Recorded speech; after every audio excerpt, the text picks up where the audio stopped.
Hello and welcome to the third instalment of our podcast on universal health coverage. UHC is a subject we're shining a spotlight on as part of the Lancet's 200th anniversary activities in 2023. I'm Zoë Mullan and I'm the Editor-in-Chief of the Lancet Global Health. And I'm delighted to be joined today by two members of the Coalition Principal Group of UHC 2030, an international multi-stakeholder partnership dedicated to universal health coverage. Justin Koonin is co-chair of UHC 2030. He's also a distinguished fellow and honorary professorial fellow at the George Institute for Global Health. He's also an adjunct associate professor at the Kirby Institute, University of New South Wales, both of those in Australia. And Helga Fogstad is the executive director of the Partnership for Maternal, Newborn and Child Health, or PMNCH. Welcome, Justin. Welcome, Helga. Thanks for having us. So, Justin, could you give us a short introduction to UHC 2030, something about its history, its structure, and its mission? Sure. Our history, actually, you can trace back to about 2007 and the Millennium Development Goal, or MDG era. There was a partnership called IHP+, the International Health Partnership. And really the focus of that partnership was around effective development cooperation and how to do development better. And that operated quite effectively. And then in 2015, as we know, there was a adoption of the Sustainable Development Goals, and in particular, SDG 3.8 around universal health coverage. And at that time, a decision was made to transition IHP Plus into what we now know as UHC 2030, with a much broader agenda around universal health coverage, around building stronger health systems, around the need to prioritize primary healthcare and all that comes with all of that.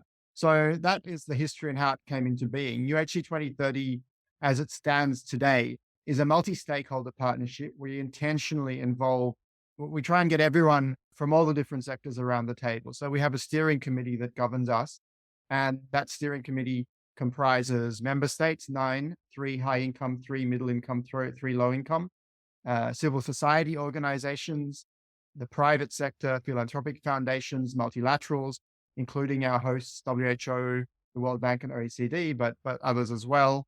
We've had Gavi, we've had the Global Fund, UNICEF and others involved. And the intention is really to make sure that all these different actors working towards universal health coverage around the same table on an equal footing. So that is the main governing body of UHC 2030. We also have, and we're here today to talk about the coalition of partnerships for UHC and Global Health. And we're thrilled to have Helga and PMNCH with us.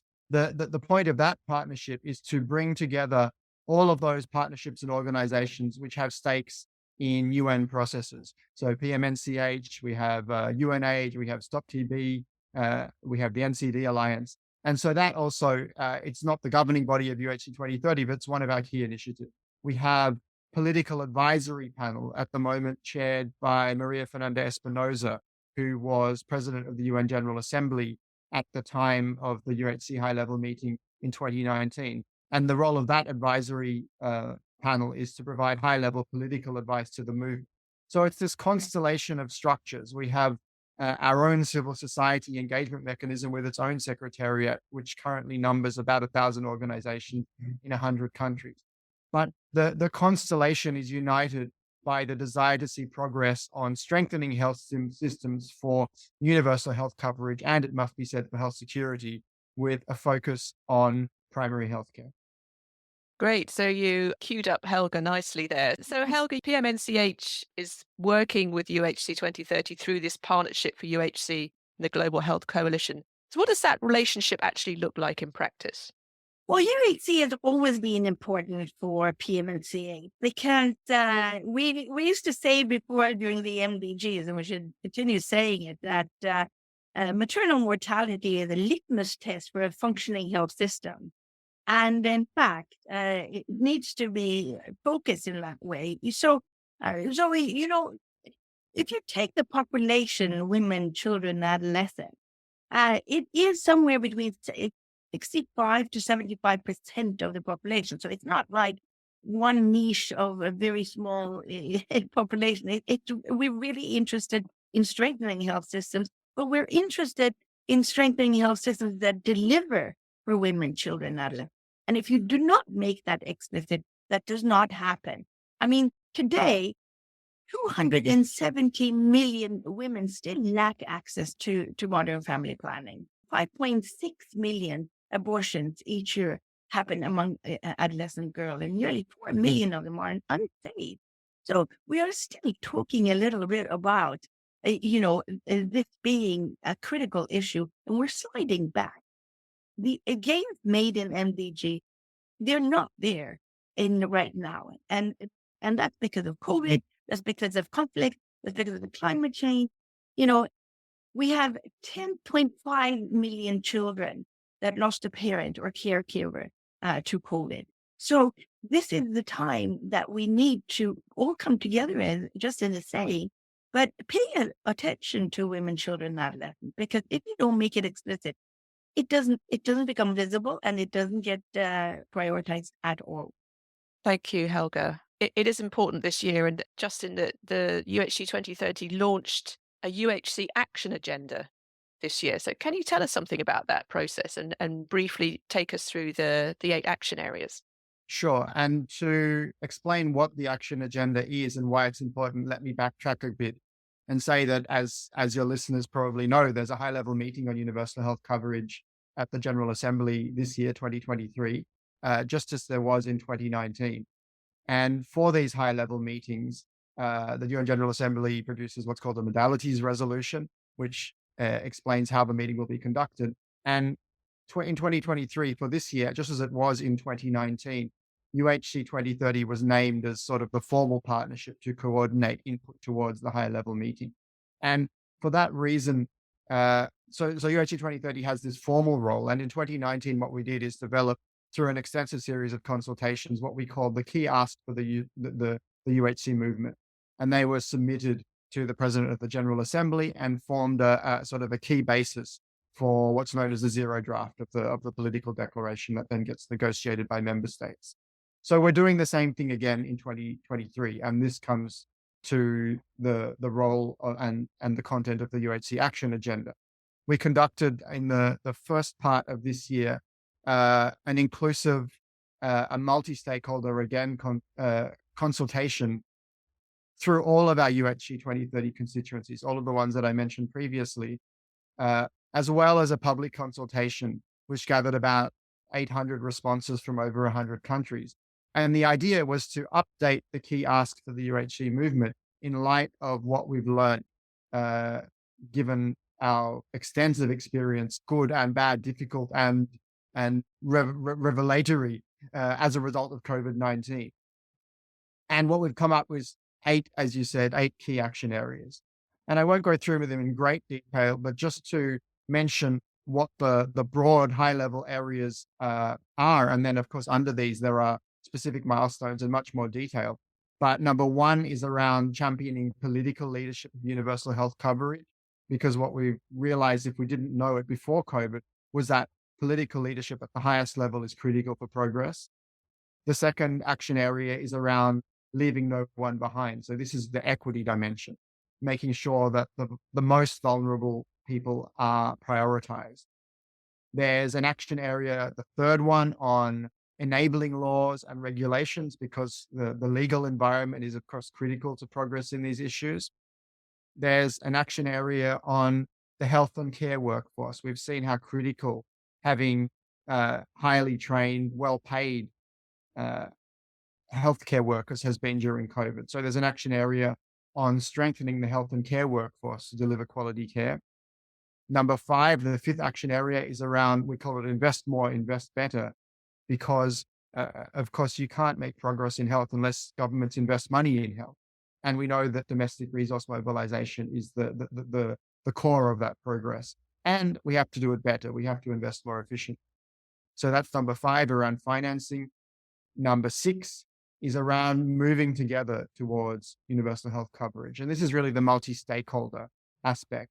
It's ensuring that efforts to achieve universal health coverage, of course, the governments have a critical role, but they have to be whole of society. They have to be multi-stakeholder. They have to include civil society, the multilaterals we know and love so well, the private sector, foundations, philanthropy, all of this. So there's really an action area around multi-stakeholder engagement.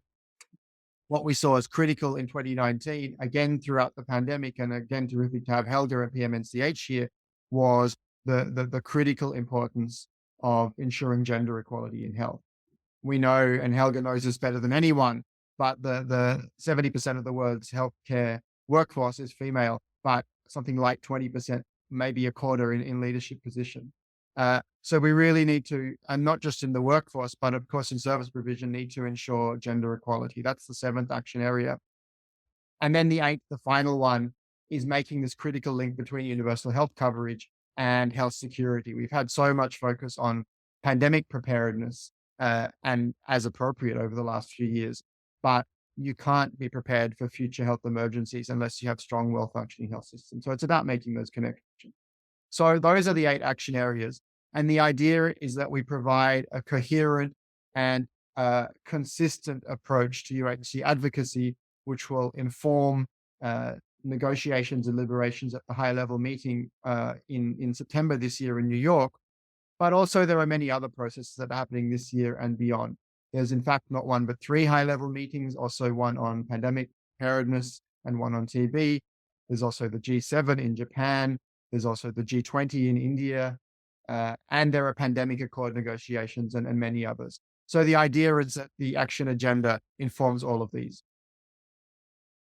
Yeah, that's it. I mean, it's so broad ranging. It really covers everything. And I think your point about particularly pandemic preparedness and global health security is a key one, because we've tended to look at those things separately to UHC, but actually UHC is fundamental really to those items. Helga, I was going to ask you a little bit more about some of those high level meetings and why this year is such an important year for UHC and in fact for health in general, maybe for women and children particularly. Maybe you could just speak a bit to what you're seeing this year for UHC. What are your hopes? Justin has mentioned some of the the 3 meetings here in Unga, which is very uplifting. But this year is important because it's the mid mark to 2030, and we're not doing better, and we're not doing better because of COVID, conflict, climate change. But on the other hand, this needs more efforts and more concerted efforts. And to be honest, it was shocking that the SDG element paper, the starting point for discussions of the SDG progress, for example, only mentions health once. And so this is why we have to advocate to put back health on the highest political agenda. Because as we said in the last blog, and for the health to be prioritized at the highest level, call for a biannual health progress review summit every 2nd year is really critical. And if you don't focus on what they're delivering, what is UHC delivering? Is it delivering for women? Is it delivering for children? Is it delivering for adolescents? It won't happen. What you count gets count. And so therefore it is really important. And an example for gender equality, one of the UHC action agenda areas Justin just mentioned, according to the latest estimate, Zoe, gender equality will now take 300 years to achieve. We're trying to rally the head of states of women. They are so few. So this is, and I've just been at the Interparliamentarian Assembly. A few women, they're even young people are like 7% of all parliament. We need to get the attention up. So for almost 4.3 billion people of reproductive age do not have access to even one essential reproductive health intervention over the course of their lives. Yet it is fundamental to establish comprehensive SRHR, which is cross-sectoral, need education and all of the others as much as we need health, as an essential component of UHC. As without ensuring prioritization, accelerated financing, and implementation of comprehensive sexual and reproductive health and rights in a national UHC will not be achieved. And I think what a critical, element to repeat is that the coalition's work on advocacy and accountability is exactly focused on that, to ensure truly universal health coverage of all essential services, in particular to ensure that where a child, adolescent, and women is born or lives does not determine where she lives or dies. Really powerful statements there. Thank you, Helga. And you referred to a blog earlier. So for our listeners who haven't spotted it yet, we published a comment a few weeks ago from our speakers today and some other members of the UHC, talking about the action agenda and the need to get health back on the highest political talking spots. So thank you. And so back to the high-level meetings and the General Assembly. I'm going to ask you both what a meaningful UHC political declaration would look like from your perspective. So Justin, if I can ask you first.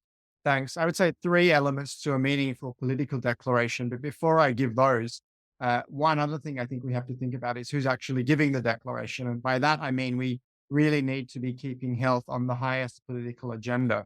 So something that we'll be looking at closely is the extent to which heads of state engage in this health agenda in September.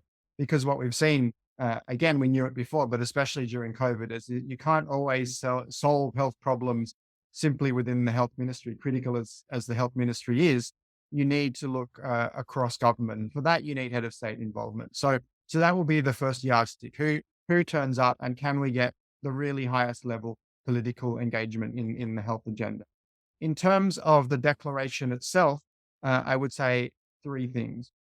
First of all, as we've said before, there are not 1, but 3 high-level meetings on UHC, on pandemic PPR, and on TB.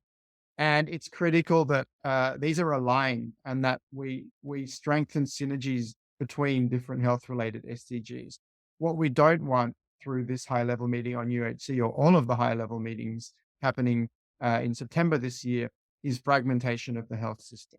So as the Coalition of Partnerships for UHC and Global Health, we really have an opportunity to demonstrate how we can work together. So that will be my first demonstration of a meaningful UHC political declaration, but also the other 2 declarations. How closely can we align ourselves and unite to a common agenda? And that may have bearing on how closely we can engage heads of state.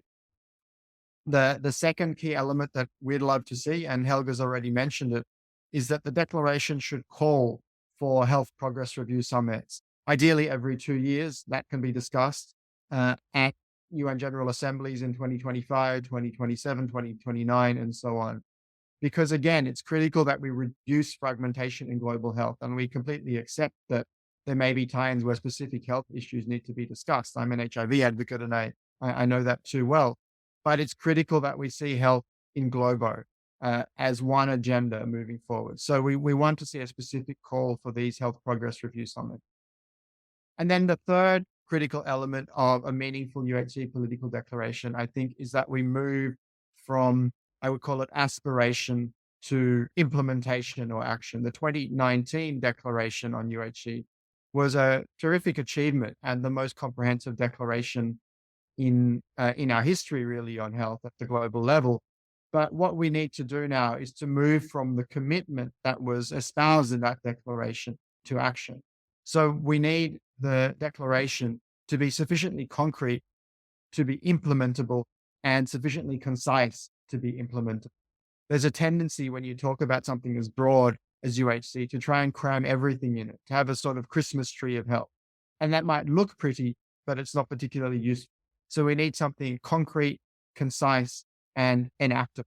And so there are my 3 key elements of a really good political declaration.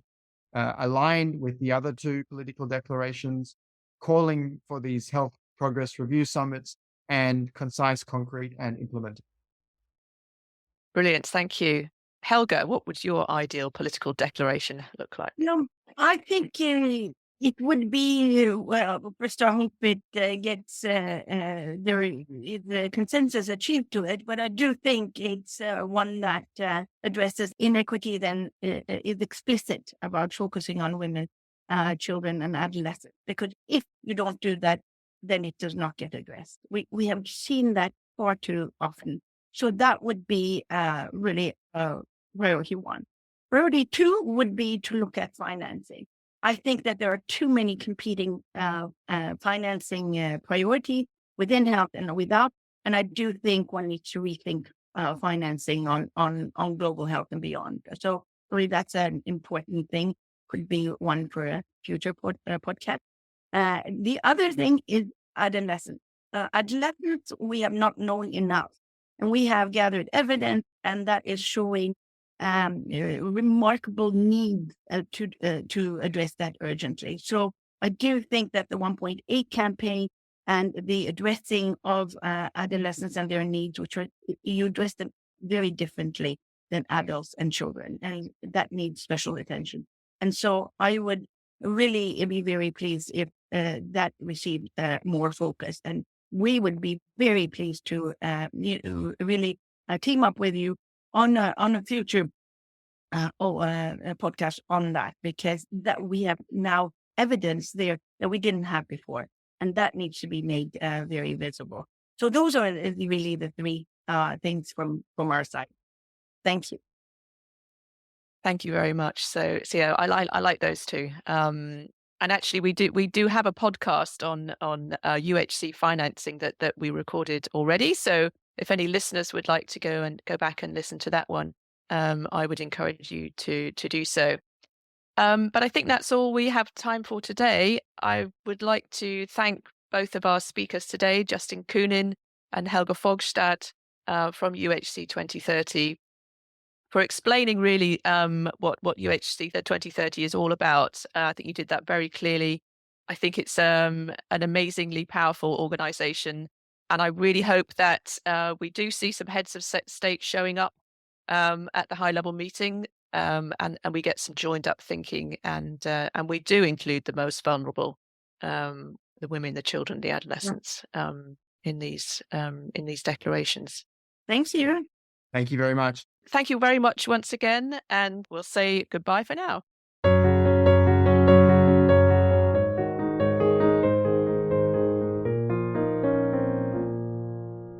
Thanks so much for joining us for this episode of the Lancet Voice. This podcast will be marking the Lancet's 200th anniversary throughout 2023 by focusing on the spotlights with lots of different guest hosts from across the Lancet Group. Remember to subscribe if you haven't already, and we'll see you back here soon. Thanks so much for listening.